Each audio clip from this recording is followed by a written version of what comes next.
Assalamualaikum warahmatullahi wabarakatuh. Bismillahirrahmanirrahim. Alhamdulillahi rabbil alamin. Wal 'aqibatu lil muttaqin. Wala 'udwana illa 'alal zalimin. وأشهد أن لا إله إلا الله وحده لا شريك له وأشهد أن محمدا عبده ورسوله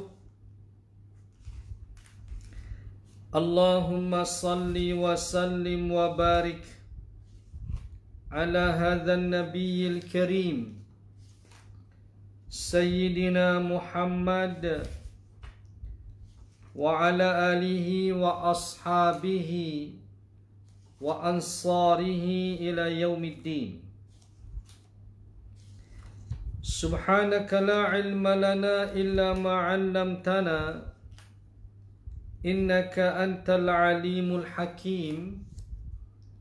رب اشرح لي صدري ويسر لي أمري واحلل عقدة من لساني يفقه قولي. اللهم لا سهل إلا ما جعلته سهلا وأنت تجعل الحزن والصعب إذا شئت سهلا. اللهم انفعنا بما علمتنا وعلمنا ما ينفعنا wazidna ilma ya rabbal alamin. Tuan-tuan, puan-puan, muslimin dan muslimat yang dirahmati Allah Ta'ala sekalian, alhamdulillah, syukur kehadrat Allah Subhanahu wa Ta'ala yang melimpahkan kepada kita rahmat dan nikmatnya, taufik dan inayahnya dapat pada malam ini kita bertemu lagi bagi meneruskan kuliah pengajian kita setiap Rabu yang keempat di Masjid Kota Damansara. Semoga kita semua sentiasa dilimpahi keberkatan dan kerahmatan dari sisi Allah Subhanahu wa Ta'ala.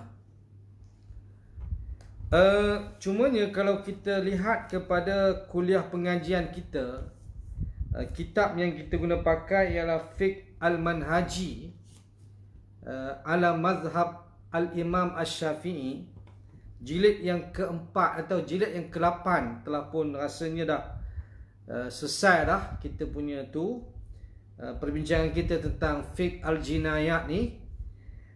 Berapa tahun lama juga tu.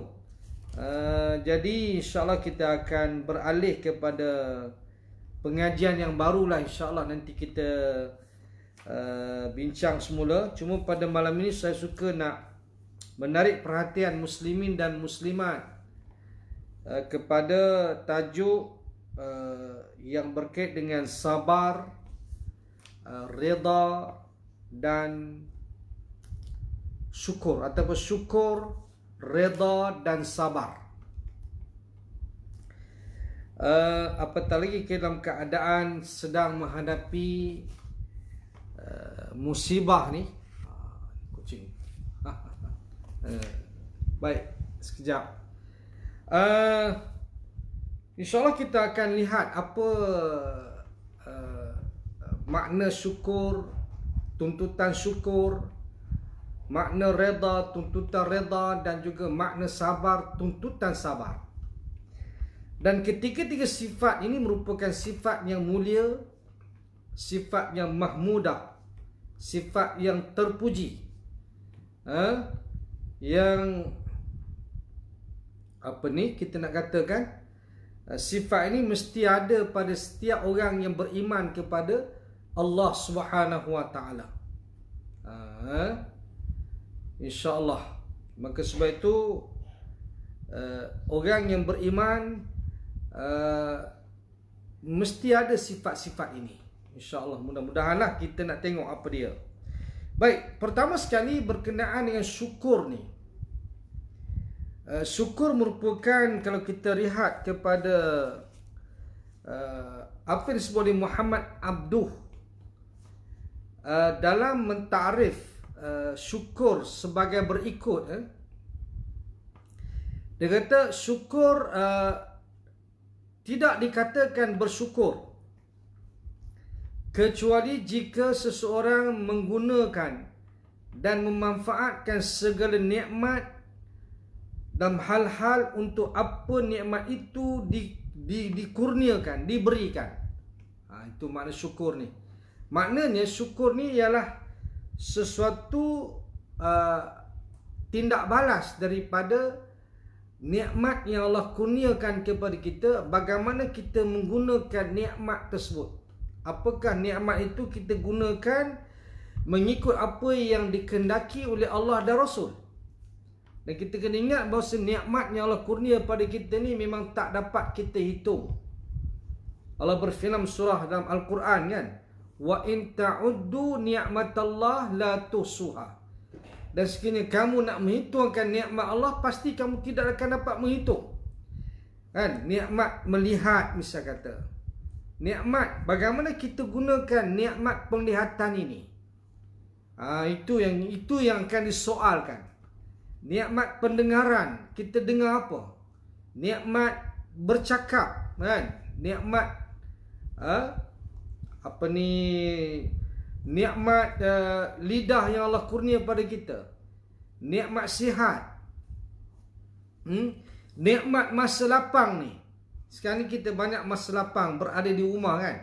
Apakah kita gunakan masa lapang ni untuk kebaikan ataupun tidak?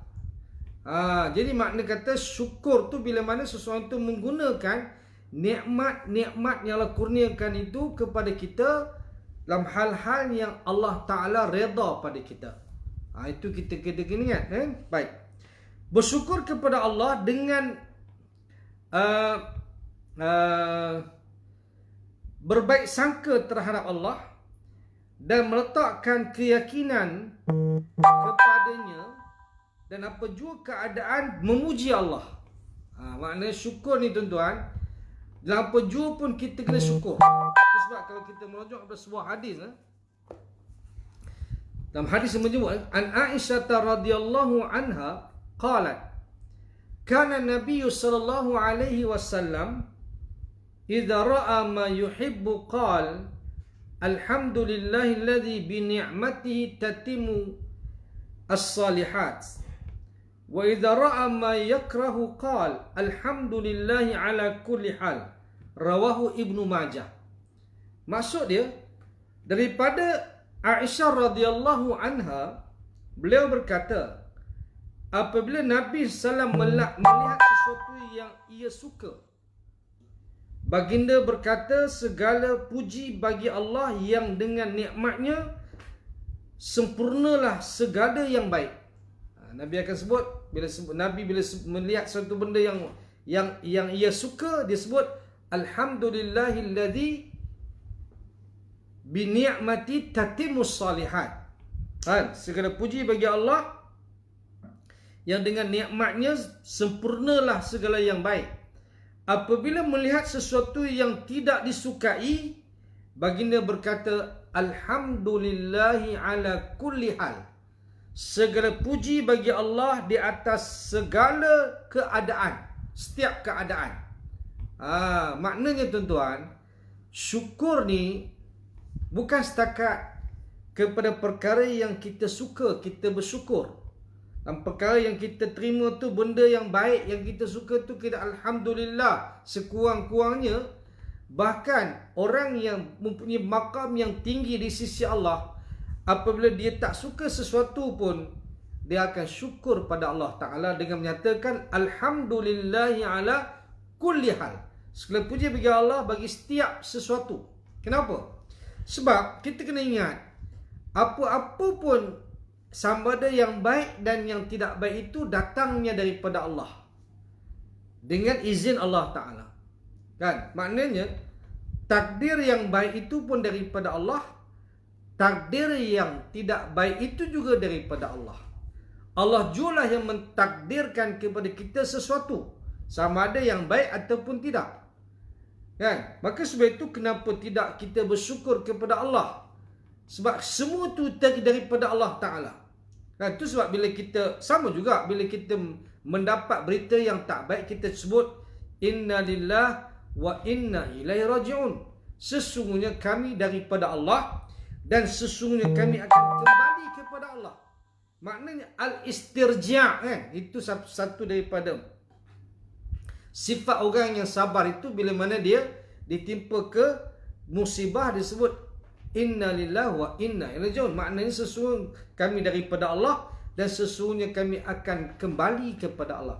Maknanya kita balik kepada Allah. Bila apa pun musibah yang menimpa kita, kita balik kepada Allah Subhanahu wa Ta'ala. Kan? Jadi makna nak sebut bahawa syukur ni boleh dalam perkara yang baik dah tentu dah. Bahkan dalam perkara yang tidak baik berlaku pun, kita boleh ucapkan alhamdulillahi ala kulli hal. Misal kata kita mendapat jumlah positif hari ni 17,000 lebih, kan? Kita sebut apa? Boleh sebut inna lillahi wa inna ilaihi raji'un pun boleh. Kita boleh sebut alhamdulillahi ala kulli hal. Segala puji bagi Allah bagi setiap sesuatu. Okey? Baik. Syukur juga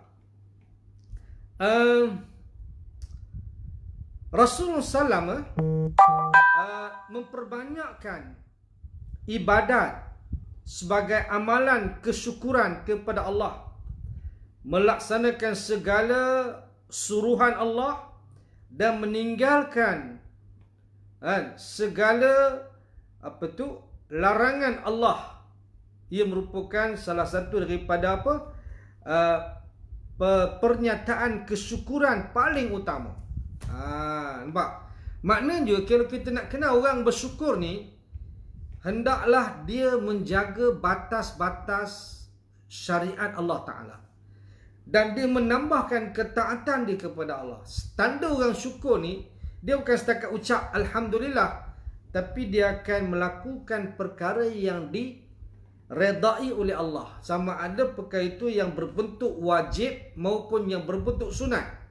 Itu sebab tengok Nabi, kan? Bila dia, Nabi ni boleh kata setiap malam, memang setiap malam pun Nabi akan bangun untuk solat tahajud, qiyamul lail, kan? Dan Nabi bila dia bangun malam ni, tuan-tuan, bila dia solat, bacaannya panjang, lama. Itu sebab kaki dia, telapak kaki dia bengkak. Dia sebab apa? Berdiri begitu lama.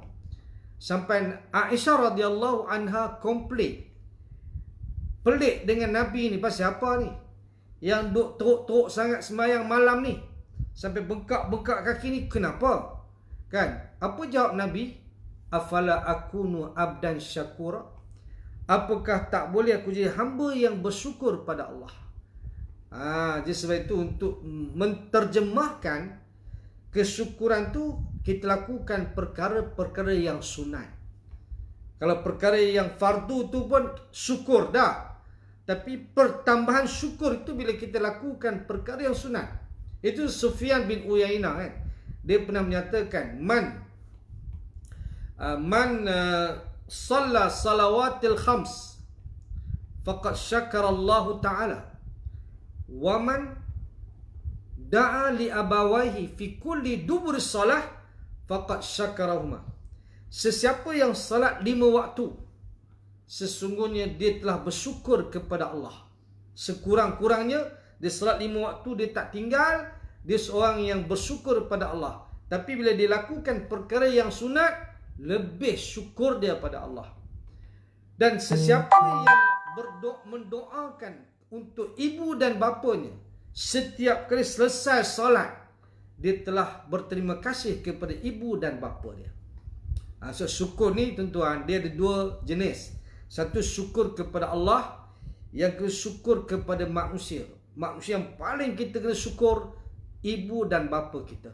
Allah berfirman, anishkurli waliwalidaika ilayyal masir. Hendaklah kamu bersyukur kepadaku dan kepada ibu bapamu, dan kepadakulah kamu dikembalikan.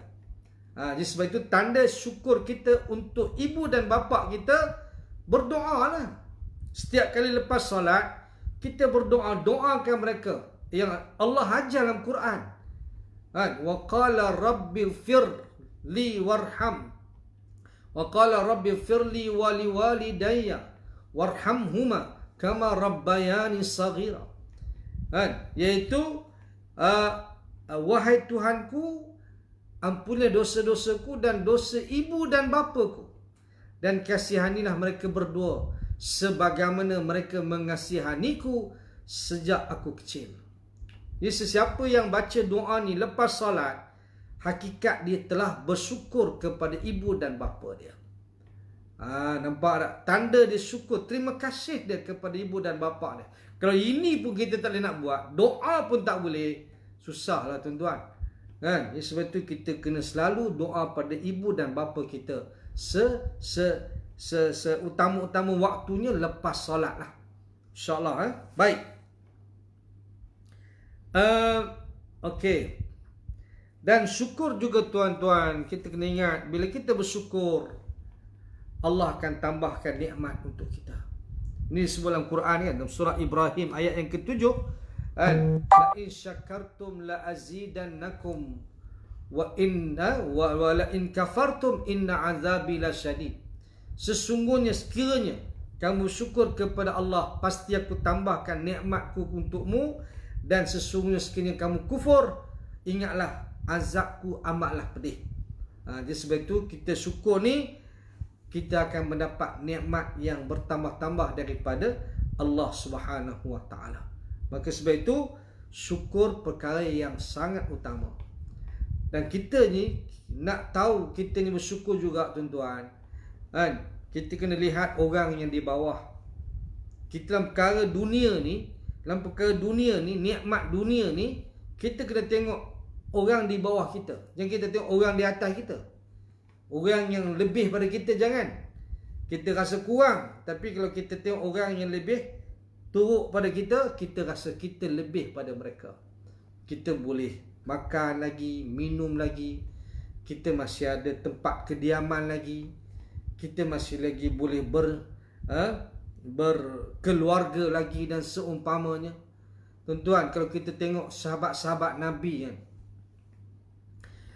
mereka jauh miskin daripada kita. Di kalangan yang miskin lah, ada yang duduk di penjuru-penjuru masjid, dipanggil sebagai Ahlus Sufa, yang tidak ada tempat kediaman, yang tidak ada keluarga tuan-tuan. Jubah adalah selai dua tiga lai, basuh sekali, esok pakai basuh ni, lepas tu pakai yang tu pula. Maknanya silih berganti tuan-tuan. Duduk penjuru Masjid Nabawi tu, punyalah miskin. Miskin tuan-tuan. Tapi tak adalah pula mereka nak mengeluh, tak adalah pula mereka nak komplain itu komplain, tak ada kan? Sebab mereka hidup dalam keadaan yang begitu redha, zuhud, dan mereka menerima apa yang Allah kurnia pada mereka untuk dunia mereka. Tapi akhirat mereka, Masya Allah, Tabarakallah, hebatnya dia punya akhirat. Amalan tu akhirat tu, Allahu Akbar. Maknanya masa yang Allah kurnia pada mereka itu untuk akhirat mereka sangat orang kata apa, sangat diguna, sangat bermanfaat. Mereka tak buang masa untuk akhirat mereka. Makna kata dunia ni tak ada apa bagi mereka. Bukanlah kata mereka meninggalkan dunia, tapi mereka redha, sifat qanaah dengan apa yang ada. Mereka tak ada nak cintakan dunia, tak ada. Sebab apa? Sebab mereka tahu mereka akan tinggalkan dunia ini. Itu sebab mereka kejar akhirat. Walaupun mereka dalam keadaan yang susah, tapi mereka redha, mereka menerima apa yang ada. InsyaAllah rezeki Allah tetap kurnia pada mereka, cuma sikit banyak saja. Kan? Okey, itu yang dikatakan syukur. Okey, kita tengok pula redha. Kan? Apa makna redha tuan-tuan? Syukur kemudian redha. Redha ni maknanya menerima apa sahaja ketentuan Allah Subhanahu Wa Taala. Kan? Apatah perkara yang sedikit, perkara yang maknanya kita katakan yang berbentuk musibah, yang berbentuk perkara yang kita tak ingini, kan? Kita redha dengan apa yang berlaku. Itu makna redha. Kita tak mengeluh. Kita tidak bersangka jahat dengan Allah Ta'ala. Apatah lagi kita nak memarahi Allah. Kenapa kita jadi macam ni? Tak. Kan? Kenapa Allah matikan anak kita yang masih muda? Kenapa tak biarkan mereka hidup dulu? Kan? Tak. Makna kata kita kena redha dengan ketentuan Allah. Itu redha namanya. Allah nak uji kita. Kan? Dan Allah Ta'ala, dia ambil apa yang kita sayang. Dia tahu apa yang kita sayang, dia akan ambil. Allah nak uji kita. Apakah dia redha dengan apa yang Allah tentukan. Sedangkan itu semua makhluk dunia. Bagaimana kedudukan makhluk dengan Allah yang maha besar, yang sepatutnya kita wajib untuk meletakkan kasih sayang kita pada Allah tu mengatasi segala apa yang kita miliki. Walaupun kadang-kadang mungkin hilang daripada kita, itu pun semua pinjaman daripada Allah. Pinjaman daripada Allah. Kita kena redha. Kan? Sama juga dengan keadaan sekarang kan. Apa yang berlaku ni kita kena redha. Semua itu ketentuan daripada Allah Subhanahu Wa Taala untuk menguji kita. Sejauh manakah kita redha dengan apa yang dikurniakan Allah kepada kita. Nampak tak? Kan? Jadi sebab itu jangan mengeluh. Apatah lagi ada sifat putus asa. Sifat makna kata tak boleh terima kenyataan. Putus rahmat Allah. Jangan. Itu bukan dia. Sampai tak bunuh diri. Lagilah tuan-tuan. Kan? Bahkan orang yang bunuh diri ni tuan-tuan, hidup di dunia pun menyesal, di akhirat bertambah-tambah menyesal. Sebab apa? Tempat orang yang bunuh diri ni tuan-tuan, dihumban masuk ke neraka yang kekal di dalamnya tuan-tuan. Lama mereka akan berada di neraka dengan sebab tindakan mereka bunuh diri tadi. Dahlah di dunia ni mereka tak boleh sabar dengan sedikit kesusahan, kesempitan, kan, yang Allah beri kepada mereka. Di dunia mereka tak tahan dah. Itu sedikit sangat. Dengan sebab itu mereka bertindak untuk bunuh diri. Untuk menyatakan bahawa masalah akan selesai dengan bunuh diri. Tak selesai. Kalau mereka punya anak, isteri, biarkan dalam keadaan begitu, lagi teruk. Makna orang ni tak bertanggungjawab. Kan? Dia putus harap. Dia tak tahukah dengan sebab tindakan dia bunuh diri itu, maka dia akan dimasukkan ke dalam neraka di hari akhirat kelak. Itu lebih teruk lagi. Kan? Maknanya penderitaan dunia ni tuan-tuan, kita boleh tanggung lagi. Penderitaan dunia boleh tanggung lagi. Tapi penderitaan di akhirat kelak, Masya Allah, kita tak dapat nak bandingkan, nak bayangkan tuan-tuan. Inilah orang yang pendek akal. Bila mana dia tidak sabar dan redha dengan ketentuan Allah, kan? Dia mengambil jalan singkat, bunuh diri dan seumpamanya. Baik, jadi sebab itu kita kena redha. Apa-apa redha. Kan? Orang curi kita punya selipar di masjid kadang-kadang kan, menyumpah kita. Kenapa? Redha je. Kan? Jangan kita mengeluh. Jangan kita pergi sana pergi mari duk cakap benda yang kita Allah ambil kita, hilang dan sebagainya. Tak. Makna ini benda yang kita kena ingat. Kita kena ada sifat redha tadi. Allah nak uji kita. Sejauh manakah kita mempunyai sifat redha dengan apa yang berlaku. Itu yang kedua. Kemudian yang ketiganya ialah sabar lah. Ini sabar juga merupakan sifat yang sepatut dan mesti ada pada kita orang Islam lah.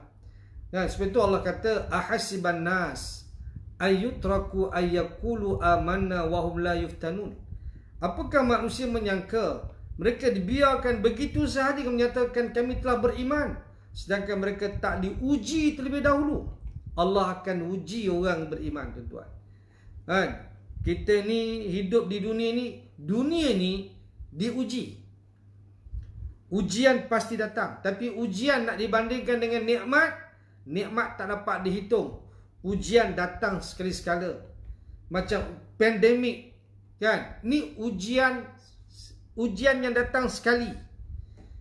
Selama mana kita hidup dah berpuluh tahun dah, kan? Alhamdulillah dah, kita menikmati akan apa yang kita nikmat. Kemudian Allah timpakan kita pandemik, kan? Apa tu, COVID-19 datang sekali. InsyaAllah perkara ini dia akan berlalu pergi. Dia tak akan kekal, tuan-tuan. InsyaAllah, janganlah kita katakan benda ni tak habis-habis. Ya, mungkin tidak habis, tapi dia akan berkurangan insyaAllah. Percayalah, kan? Cuma masa menentukan. Jadi makna kata Allah Ta'ala bagi kita macam-macam dah. Allah nak uji kita, tuan-tuan. Bahkan kadang-kadang kita lihat di negara-negara lain lagi teruk, kan? Bukan setakat bala, musibah COVID, banjir, gempa bumi, gunung berapi, kan? Kemudian tsunami dan seumpamanya yang berlaku di luar negara jiran kita, Indonesia, kan? Kemudian negara-negara yang lain di China, di Jepun dan sebagainya mengalami gempa bumi dan sebagainya. Lagi teruk, ribut taufan, tuan-tuan, kan?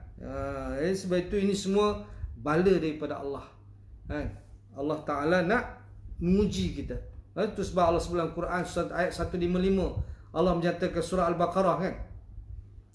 Wala nabluwannakum bisyai'in minal khawfi wal ju' wa naqsim minal amwali wal anfusi was thamarat wa basyiris sabirin alladhina idza asabathum musibah qalu inna lillahi wa inna ilaihi raji'un ulaika alaihim salawatu min rabbihim wa rahmah wa ulaika humul muhtadun. Dan sesungguhnya kami akan menguji kamu sedikit daripada ketakutan, kelaparan, sedikit daripada harta benda, jiwa raga dan buah-buahan, dan berikanlah khabar gembira kepada orang-orang yang sabar. Siapa orang yang sabar itu? Iaitu orang-orang yang bila mana mereka ditimpakan musibah, mereka menyatakan inna lillahi wa inna ilaihi raji'un. Sesungguhnya kami daripada Allah dan sesungguhnya kami akan kembali kepada Allah. Mereka itulah orang-orang yang dikurniakan oleh Allah kepada mereka keberkatan, rahmat, dan mereka itulah orang-orang yang mendapat petunjuk. Nampak, tuan-tuan? Sebab itu Allah kata dah, Allah akan uji kita. Satu, ujian ketakutan. Kalau di zaman Rasulullah dulu, tuan-tuan, ujian ketakutan bentuk peperangan. Menghadapi musuh, tuan-tuan, perang, nak lawan ni, lawan musuh yang boleh menyebabkan hilang nyawa, kecederaan, luka. Kemudian bila mana hilang nyawa menyebabkan isteri jadi balu, anak jadi yatim, ibu kehilangan anak, tuan-tuan. Siapa yang tak rasa takut bila mana berlakunya peperangan? Ada sifat takut, tapi taklah sampai mereka tak berani langsung nak lawan musuh. Dah ada sifat tu. Allah uji juga kita ni. Takut dengan penyakit, kan? Takut, tuan-tuan. Siapa tak takut? COVID-19 hari ni mengganas, kan? Bahkan kata orang, dia tak kira muda tua, dia tak kira dah. Bahkan dalam keadaan yang secepat mungkin boleh menjadikan orang tu mati, meninggal dunia, tuan-tuan. Ni COVID-19 sekarang ni, kan? Yang katanya vaksin pun tak boleh nak lawan. Kita dah ambil vaksin pun nak kena ambil vaksin lagi. Ni varian apa ni, varian Delta ni, kemudian satu varian Lambada ke apa benda entahlah, kan? Daripada Peru, Amerika Selatan sana, yang belum masuk lagi negara kita ni. Kita takut, tuan-tuan. Takut sangat ni. Kematian yang berlaku hari-hari 100 lebih, mencecah 200, tuan-tuan. Takut kehilangan keluarga kita, takut kita dijangkiti dan sebagainya. Kemudian kelaparan, sedikit daripada rasa lapar. Lapar, tuan-tuan, ada yang rasa ialah bila mana pendapatan dah semakin berkurangan ataupun pekerjaan pun dah tak ada, menganggur dan seumpamanya, tuan-tuan. Hilang pekerjaan, Kerja ada tapi pejabat tak boleh nak buka. Tak boleh operasi tuan-tuan. Macam mana? Keadaan begini. Kita dibuatnya begini. Ini satu ujian daripada Allah Ta'ala. Kelaparan. Tapi masih lagi boleh kita hidup. InsyaAllah ada lagi bantuan-bantuan daripada pihak kerajaan dan juga daripada pihak orang-orang yang tertentu, daripada NGO dan sebagainya. Ada lagi. Kita di Malaysia ni alhamdulillah tuan-tuan, masih ada lagi. Kemudian ujian kemiskinan. Miskin. Bahkan bila mana kemiskinan tu semakin miskin zaman kita hari ni. Makna kata B40. Orang B40 ni entahlah jatuh miskin lagi. Daripada M40 masuk B40. Maknanya begitu. Bahkan orang yang pertengahan tu pun mereka ada komitmen yang banyak dengan sebab pekerjaan mereka hilang. Bagaimana mereka nak menyara keluarga, nak bayar sewa rumah, pinjaman perumahan, pinjaman kenderaan dan seumpamanya.